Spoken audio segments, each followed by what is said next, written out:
गर्भवती हथनी के मरने का जो मामला है वो लगातार तूल पकड़ता जा रहा है। भारतीय जनता पार्टी की वरिष्ठ नेता और पूर्व केंद्रीय मंत्री मेनका गांधी जी मैम जिस तरीके से दर्दनाक एक तरीके से कह सकते हैं कि हत्या ही की गई है, इस पूरे इंसिडेंट को कैसे देखती हैं कि कई लोगों ने इस पर रोष जताया है? देखिए, ये जो हथनी जो मरी हैं, ये हथनी की केवल मौत के बारे में हमें सोचना नहीं चाहिए। हमें ये सोचना चाहिए कि वो जो अनानास में बम डाला गया था, ये क्यों डाला गया था। कोई आपको बताएगा नहीं कि किसने किया, क्योंकि मल्लापुरम में अगर कोई भी बता दे पुलिस को कि फ़लाने ने बम डाला तो अगले दिन रात को उसके घर में बम डाले गए। सबसे पहले मल्लापुरम के ऊपर बहुत सख्ती से सेंटर को या स्टेट को कुछ करना चाहिए, क्योंकि ये देश का सबसे ख़तरनाक डिस्ट्रिक्ट है। ये इंसानों पर, औरतों पर, जानवर पर, सबको एक बराबर समझ करके मारा पीटी होती है वहाँ। दूसरी चीज़ ये है कि स्टेट गवर्नमेंट ने 3 महीने पहले, और हम लोगों ने इस पर उसी वक्त शिकायत की कि आपने इजाज़त दी थी कि जंगली सूअर को मारने के लिए बम बना सकते हो। ये जो अनानास में कोई पटाखे नहीं लगे, पटाखे को आग लगाना पड़ता है, ये प्रोफेशनल बम था। इसका मतलब है कि मल्लापुरम या कहीं भी बम के फैक्ट्रियाँ हैं। आज आपने हथनी को मारा, गर्भवती हथनी को, कल आप इंसानों को मारोगे। तीसरी चीज़ ये है कि केरला में 600 से ज़्यादा हाथी हर साल इस तरीके से मारे जाते हैं। आपके खुद के फॉरेस्ट ऑफिसर ने कह दिया कि पिछले हफ्ते कोल्लम में, जो बिल्कुल इसके बगल में है, वहाँ एक हाथी मरा है, वही बम से जबड़ा उड़ गया। अभी 3 दिन के बाद एक और मरेगा। एक त्रिचूर में अभी हाथी है इस वक्त 27 साल का, जिसको मार मार करके मरने के मोड़ पर आ गया। तो एक तो केरला सरकार को सारे प्राइवेट लोगों से हाथियों को हटाना पड़ेगा। दूसरा, बम फैक्ट्रीज ढूंढने पड़ेंगे। तीसरा, फॉरेस्ट डिपार्टमेंट को इम्प्रूव करना पड़ेगा। होपलेस फॉरेस्ट डिपार्टमेंट है।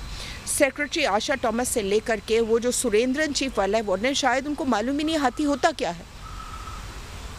अब हमें समझ नहीं आता कि सेंटर को इंटरवीन ज़रूर करना चाहिए, लेकिन कैसे इंटरवीन करें। सबसे पहले ये जो जंगली सुअरों के लिए बम बनाने की इजाज़त सेंटर ने दी है, तो एक तो वो वर्मिन शब्द हटा दें।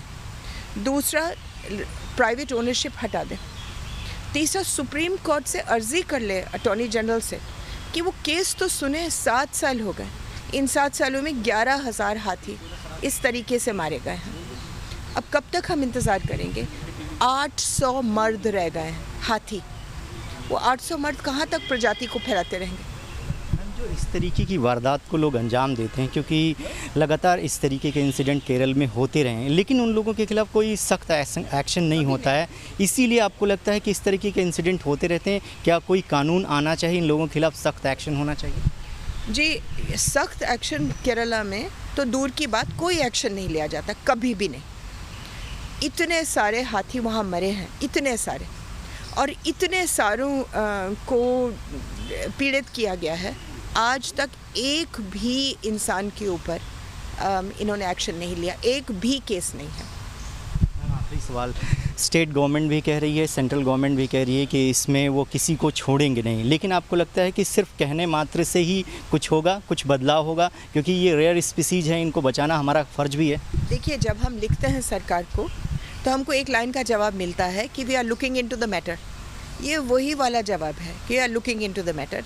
किसी को छोड़ेंगे नहीं। मैं कहती हूँ किसी को छोड़ेंगे नहीं। आप कानून तो बदलो, व्यवस्थाएं तो बदलो, नहीं तो ये होता ही रहेगा। कितनों को आप पकड़ोगे? ये थे पूर्व केंद्रीय मंत्री मेनका गांधी जी, जिनका ये कहना है कि जिस तरीके से जो गर्भवती हथनी की हत्या की गई है, एक तरीके से ये बहुत ही गंभीर मामला है और इसमें सरकार को एक्शन लेना चाहिए और ज़रूरत पड़े तो कानून में भी बदलाव करना चाहिए। वीडियो जर्नलिस्ट अतुल के साथ रविकांत राय, न्यूज़ नेशन, दिल्ली।